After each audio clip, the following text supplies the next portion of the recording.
C'était une fin de journée normale. Je venais récupérer, comme à mon habitude, ma pizza préférée. Artichaut, salami, roquefort. Mais rien à ce moment-là ne me laissait imaginer la terrible découverte que j'allais bientôt faire.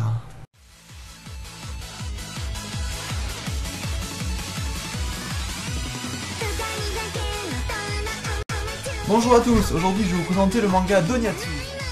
Tout d'abord, pour vous parler de Doniatsu, il faut que je vous parle d'un phénomène de mode qui existe au Japon. Les donuts en forme d'animaux. Et là, vous vous dites... Ah, cool, un manga zoophile. C'est pas ça que je pensais. Mais quel peut bien être le rapport entre des mangas et des pâtisseries? Justement, quasiment tous les protagonistes de ce manga sont des animaux en forme de sucrerie. Non mais sérieux, des fois je me demande où certains mangaka vont chercher leurs idées. Ah, il était délicieux ce donut en forme de chat. Eh, je tiens une idée. Je crois que j'ai mon nouveau manga. Le pire, c'est que ce genre d'idée, c'est monnaie courante au pays du soleil levant. Et je vais vous donner la même explication qu'a donné un youtubeur que je respecte énormément. Parce que le Japon!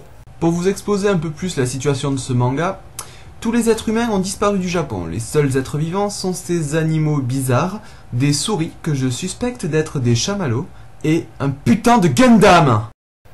Au final, il s'agit d'un manga de survie post-apocalyptique avec des personnages qui ont à peu près 12 ans d'âge mental.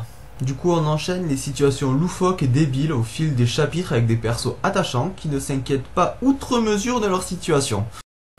La qualité des décors contraste pas mal avec le côté simpliste des personnages, mis à part le robot géant qui juste est magnifique.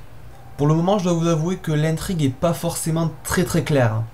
Même si l'histoire tourne principalement autour de la vie et des actions totalement débiles de ces bestioles, ce manga reste très drôle et mérite son petit succès.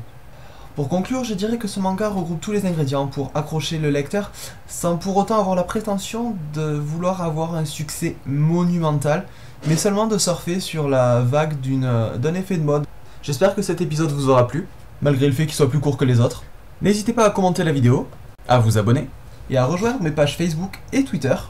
Il ne me reste plus qu'à vous souhaiter une très bonne journée ou soirée, et à vous dire à très bientôt sur ma chaîne pour d'autres vidéos. Salut!